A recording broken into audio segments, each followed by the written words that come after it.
नमस्कार दोस्तों, नवी क्लासेस में आपका स्वागत है। आज हम मोस्ट डिमांडेड जो टॉपिक था आप लोगों का टेंस, वो हम करेंगे। टेंस जो है वो एक इंग्लिश ग्रामर का एक कह सकते हैं कि बहुत ही इंपॉर्टेंट टॉपिक, कि जिसपे एटलीस्ट 40% जो इंग्लिश ग्रामर है आपकी बेस जो है इंग्लिश ग्रामर का वो उस पर टिका हुआ है। क्योंकि अगर आपको टेंसेस आते हैं तो ही आप अच्छे से सेंटेंस फॉर्म कर सकते हैं और उसी के आधार पर जो है वो आप वॉइस और जो डायरेक्ट इनडायरेक्ट स्पीच आती है, नरेशन जो है वो कर सकते हैं। तो आज हम डिस्कस करेंगे टेंस। टेंस क्या है? Tense is the form of verb which shows time of occurrence of any event, कि कोई भी अगर घटना घटती है, कोई भी अगर काम होता है तो वो कब हुआ, उसका समय जो दिखाएगा कि weather it to place in past और it is taking place in present और will take in place in future, कि कब वो काम होगा ये आपको क्या बताता है? काल बताता है। मतलब किसी भी घटना की घटने का समय जो दर्शाएगा वो होता है आपका टेंस। और टेंसेस जो है वो बेसिकली 3 टाइप्स की होती है: प्रेजेंट टेंस, पास्ट टेंस और फ्यूचर टेंस। आप हमारी वीडियो को अंत तक देखिए, जुड़े रहिएगा। मैं आपसे प्रॉमिस करती हूँ कि आपको इसके बाद टेंसेस में कोई भी प्रॉब्लम नहीं रहने वाली है, क्योंकि बहुत ही अच्छे से आपको बिल्कुल फ्रेंडली लैंग्वेज में हम बताएंगे कि इस टॉपिक को क्या आप कैसे टेस्ट के हिसाब से, कैसे आप अपने सिलेबस के हिसाब से इसे प्रिपेयर कर सकते हैं।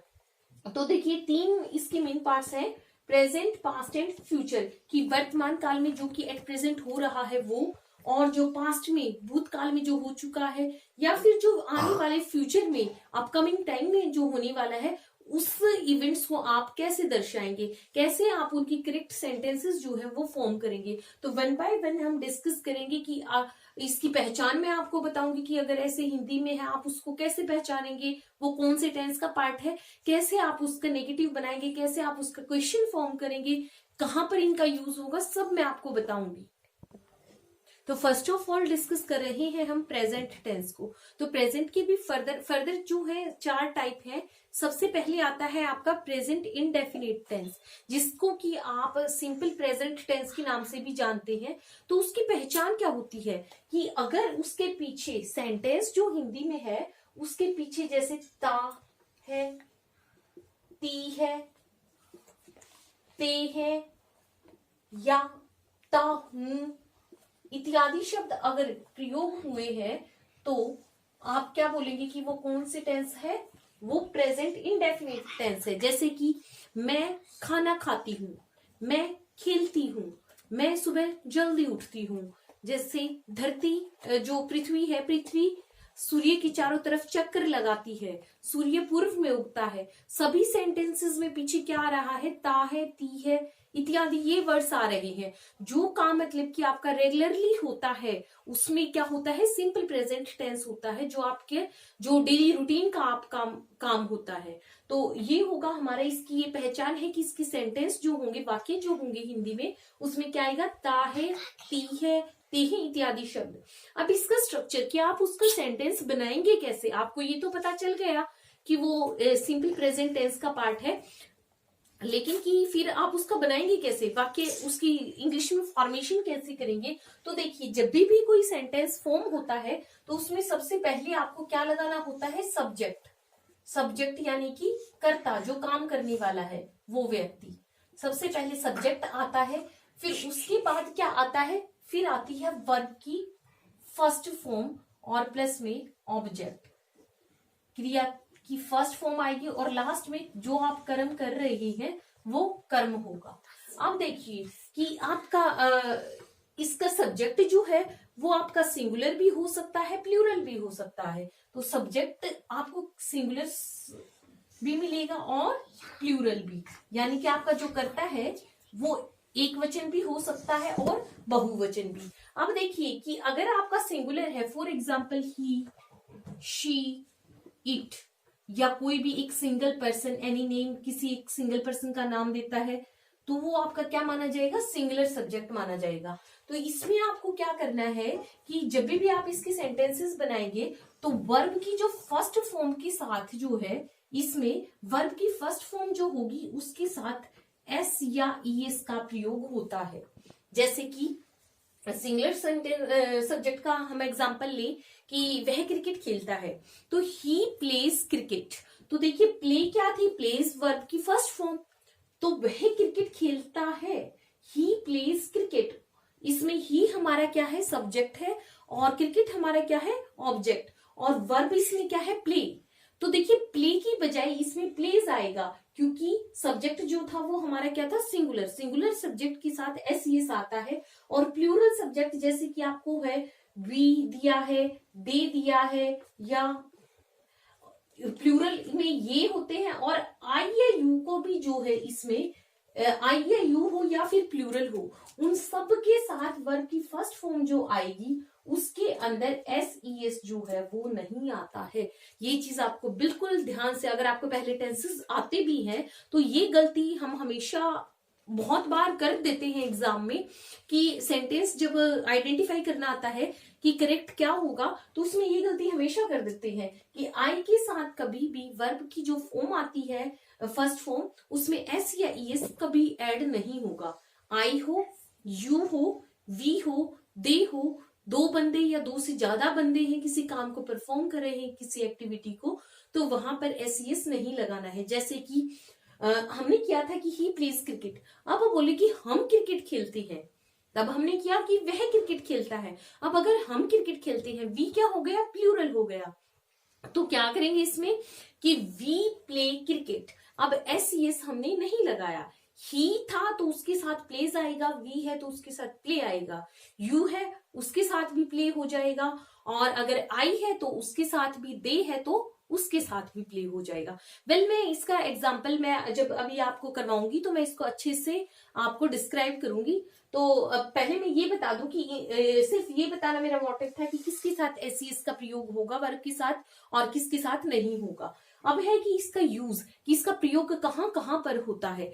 तो देखिए अभी मैंने आपको बताया था कि ताहे तीहे वाले सेंटेंस कब हम यूज करते हैं, जब हम इसके यूजेस क्या क्या है, कि जब हम उसको हमारी डेली रूटीन को डिस्क्राइब करेंगे, डेली जो हम काम करते हैं उसको डिस्क्राइब करेंगे डेली रूटीन को, या फिर किसको, कोई यूनिवर्सल ट्रूथ है कि जो हम चेंज नहीं कर सकते, जो सच्चाई है, यूनिवर्सल ट्रूथ है, इस टाइप की चीजों के लिए हम इस टेंस का, प्रेजेंट टेंस का यूज करते हैं, सिंपल प्रेजेंट टेंस का। जैसे कि जब आप अपनी डेली रूटीन बताते हैं कि मैं इतने बजे उठता हूँ, फिर मैं ब्रेकफास्ट करता हूँ, फिर मैं स्कूल जाता हूँ, फिर मैं जो भी काम आप करते हैं, खेलने जाता हूँ, फिर मैं खाना खाता हूँ, सो जाता हूँ, जो भी है ताहे से आप अपनी पूरी डेली रूटीन जो है उसको डिस्क्राइब करते हैं, तो वो इसी टेंस के अंदर आता है।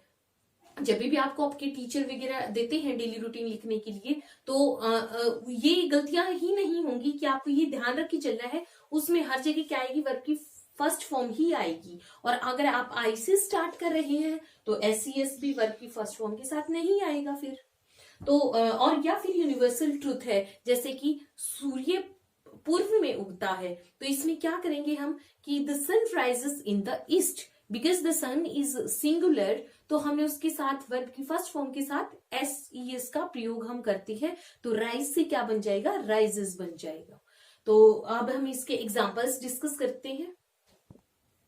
तो सिंपल प्रेजेंट टेंस के अंडर जो है, अब किस किस टाइप के हम वाक्य बना सकते हैं। एक तो कि पॉजिटिव सेंटेंस, जैसे आप एक सेंटेंस ही हम लेके चलेंगे, उसका हम नेगेटिव भी बनाएंगे, उसका हम इंटेरोगेटिव भी और नेगेटिव इंटेरोगेटिव भी। जैसे कि कोई एक एग्जांपल ले लो आप, जैसे कि ही प्लेज फुटबॉल, जैसे कि वह फुटबॉल खेलता है। तो देखिए ही वॉज सिंगुलर, तो सिंगुलर के साथ हमने क्या यूज किया है, वर्ब की फर्स्ट फॉर्म के साथ एस। तो अब इसका हम नेगेटिव जब बनाएंगे तो देखिए कैसे बनता है, हमेशा जब हम पॉजिटिव एफर्मेटिव बोलो या पॉजिटिव सकारात्मक वाक्य को बोलते हैं, तो जब हम नेगेटिव उसका नकारात्मक नामे बनाते हैं तो उसमें क्या होता है कि नोट लगता है। हमेशा एक चीज ध्यान रखिएगा कि आप चाहे क्वेश्चन बना रहे हैं नेगेटिव या नेगेटिव सेंटेंस वैसे बना रहे हैं, तो उसमें क्या होता है कि नोट की प्लेस हमेशा थर्ड होती है। कैसे, देखिए he does not play football, he does not play football, वह फुटबॉल नहीं खेलता। तो देखिए इसमें क्या था, यहाँ पे एस अगर आया था तो यहाँ पर डज आएगा, डज हेल्पिंग वर्ब जो लेंगे वो डज लेंगे। अगर यहाँ पर एस नहीं आया होता, जैसे कि आई प्ले फुटबॉल होता, तो यहाँ पे क्या आता, डू आता। और यहाँ पे जो है वो एस बिल्कुल नहीं आएगा, क्योंकि अगर जो डू यहाँ पर था तो यहाँ पर एस की जरूरत ही नहीं थी, क्योंकि हमारा जो सब्जेक्ट था वो सिंगुलर नहीं था। और अगर डज आया है तो वो एस इसमें कंज्यूम हो चुका है, फिर भी आपको एस यहाँ नहीं लगाना है कि यहाँ प्लेस है तो यहाँ क्या आ जाएगा, does. He does not play football. अगर आई प्ले फुटबॉल होता तो उसका क्या हो जाता, I do not play football, तो डू नॉट आ जाता वहां पर। अब जब नेगेटिव, अब इसका इंटेरोगेटिव, जब क्वेश्चन बनता है तो क्या होता है कि जो हेल्पिंग वर्ब होती है वो सब्जेक्ट से भी आगे आ जाती है, सब्जेक्ट पीछे चला जाता है, हेल्पिंग वर्ब आगे आती है। अब देखिए इसमें आइडेंटिफाई करेंगे आप, हेल्पिंग वर्ब क्या है, डज। तो क्वेश्चन बनेगा तो डज आगे आता है इसमें, डज, फिर उसके बाद सब्जेक्ट आएगा, डज ही प्ले फुटबॉल, क्या वह फुटबॉल खेलता है। और अगर आई प्ले, मैंने बताया कि I do not play football, अगर उसका बनाते हम क्वेश्चन तो क्या होता, डू आई प्ले फुटबॉल, क्या मैं फुटबॉल खेलता हूं, फिर डज की बजाय डू आ जाता। तो और अब हम इसका नेगेटिव जब बनाएंगे, नेगेटिव इंटेरोगेटिव, तो मैंने क्या बोला कि नेगेटिव इंटेरोगेटिव बनाओ या खाली नेगेटिव सेंटेंस बनाओ, उसमें नोट की प्लेस थर्ड होती है। तो स्टार्टिंग में क्या आएगा, does helping verb he not play football, क्या वह फुटबॉल नहीं खेलता। तो होप सो कि आपको अब इसकी सेंटेंसेस बनाने में कोई दिक्कत नहीं आएगी। कि कुछ और एग्जांपल अगर आप लो, जैसे कि आई रन वेरी फास्ट, कि मैं बहुत तेज दौड़ता हूं, अगर आप वो वाक्य लें उसके कैसे बनाएंगे, जैसे आपने बोला आई रन वेरी फास्ट, तो देखिए इसमें क्या बन जाएगा, अब आपका नेगेटिव बनाएंगे आप, I do not run very fast, मैं बहुत तेज नहीं दौड़ता। और अब इसका क्वेश्चन आप बनाएंगे तो क्या बन जाएगा, हेल्पिंग वर्ब क्या है इसमें, डू, डू आगे आएगा तो क्या बनेगा, do I run very fast, क्या मैं बहुत तेज दौड़ता हूं। और इसी का अगर आप नेगेटिव बनाएंगे तो क्या आ जाएगा, do I not run very fast. तो बताने का मोटिव सिर्फ यही है आपको कि आपको सेंटेंस फॉर्मेशन में ध्यान रखना है कि हमेशा हेल्पिंग वर्ब है वो आगे आएगी। और इस सिंपल प्रेजेंट टेंस में सबसे बड़ी जो ध्यान रखने योग्य बात वही है कि फर्स्ट फॉर्म का यूज करेंगे आप, और एस का प्रयोग बिल्कुल समझदारी से करें कि एस का प्रयोग कहाँ होगा, जब सब्जेक्ट सिंगुलर होगा। और सब्जेक्ट अगर आपका आई होता है, यू होता है, या फिर कोई भी प्लूरल होता है तो एस वहां पर नहीं आएगा। तो प्लूरल की इंटेरोगेटिव सेंटेंसेस बना रहे हैं या फिर नेगेटिव इंटेरोगेटिव, तो हर जगह डू आप यूज करेंगे। और अगर सिंगुलर के बना रहे हैं तो डज यूज करेंगे। लेकिन जहां पर भी डू या डज आ जाएगा, एफर्मेटिव को छोड़ के कहीं पे भी वर्ब की फर्स्ट फॉर्म के साथ एस नहीं आएगा, क्योंकि जहां पर डज एस आना था वहां डज आ चुका है, उसमें वो एस कंज्यूम हो चुका है। तो इसमें अब आपको शायद कोई डाउट नहीं होगा। हम अब डिस्कस करेंगे कि नेगेटिव पार्ट, नेक्स्ट पार्ट इसका क्या होगा, प्रेजेंट कॉन्टिन्यूअस टेंस हम डिस्कस करेंगे। इस वीडियो में हमने डिस्कस किया सिंपल प्रेजेंट टेंस को। आगे जो है हम फर्दर एक वीडियो के अंदर 2 या 3 पार्ट्स को हम डिस्कस करेंगे, क्योंकि इशू आता है जब अपलोडिंग के टाइम पे वो कि जो ज्यादा बड़ी फाइल हो जाती है उसको अपलोड करने में प्रॉब्लम आती है। तो आप टच में रहिएगा कि नेक्स्ट पार्ट्स जो है आपको जल्दी ही देखने को मिलेंगे। अगर चैनल को आपने सब्सक्राइब नहीं किया है तो सब्सक्राइब कर दीजिए, अपने फ्रेंड्स के साथ वीडियोस को ज्यादा से ज्यादा शेयर कीजिए, और अच्छे कंटेंट के लिए आप हमेशा हमारे चैनल के साथ जुड़े रहें। Thank you.